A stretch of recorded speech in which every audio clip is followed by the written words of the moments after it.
Edwin Moon was an aviator pioneer in World War I. He was born in Southampton in 1886. He lived with his family at 12 Cranberry Avenue, which is still there today. He left school in 1904, aged 18, and worked in his father's finance business at Hanover Buildings, but soon set up on his own in an engineering company called Moonbeam. And he started this in the Wall House in Town Quay, and that's still there today as well.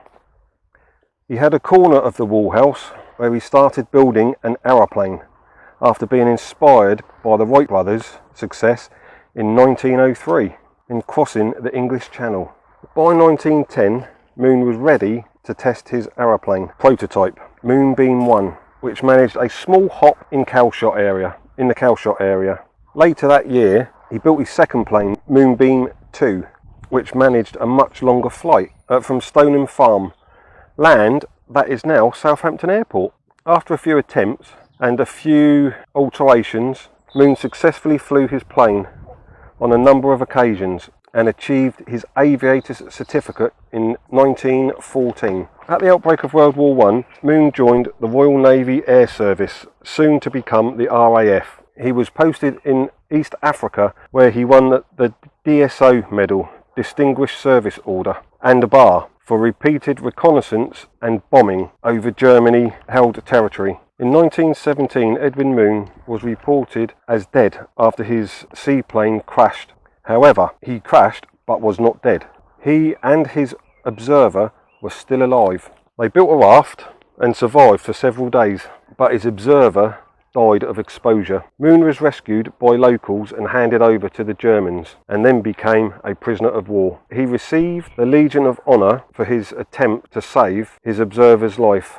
After the war, Moon took command of the newly formed RAF flying boat station at Felixstowe as squadron leader of 230 Squadron. On the 29th of April 1920, aged 33, he was sadly killed when he was piloting a flying boat which he crashed at sea on a training flight. He was buried here at Southampton Old Cemetery. 230 Squadron is still going, although now it is based at RAF Benson, Oxfordshire.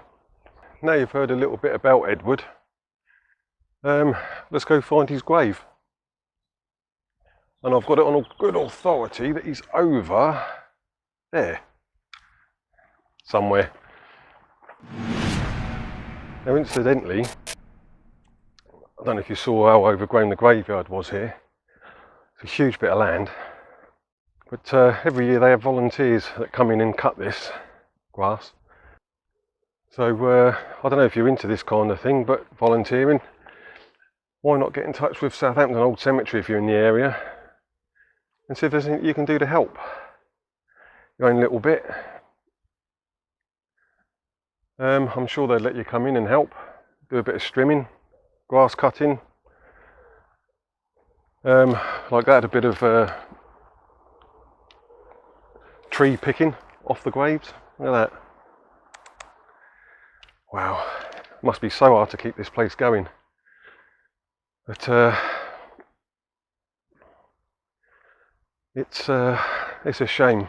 It's a shame. All the graves are so tightly packed in as well. They're so tightly packed in, aren't they? Look at that. So tightly packed in.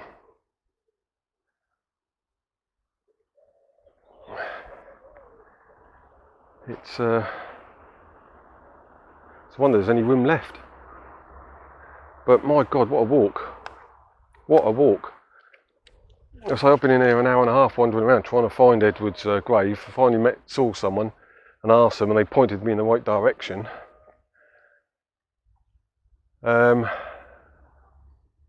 So we'll go and find that now and see how we get on. It's really hard to navigate.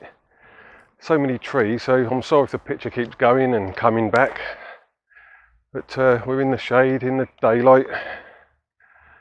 Have a quick look at his grave. I believe it's over here somewhere. I think I can see it over there. When he crashed his plane,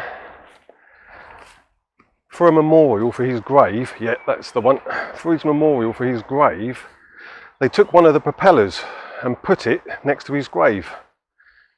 And there it is. Hope you can see that okay. We'll have a quick close look at this his propeller there, look. There we go. It's the actual propeller that was on the plane that he crashed on. It's a nice little touch really.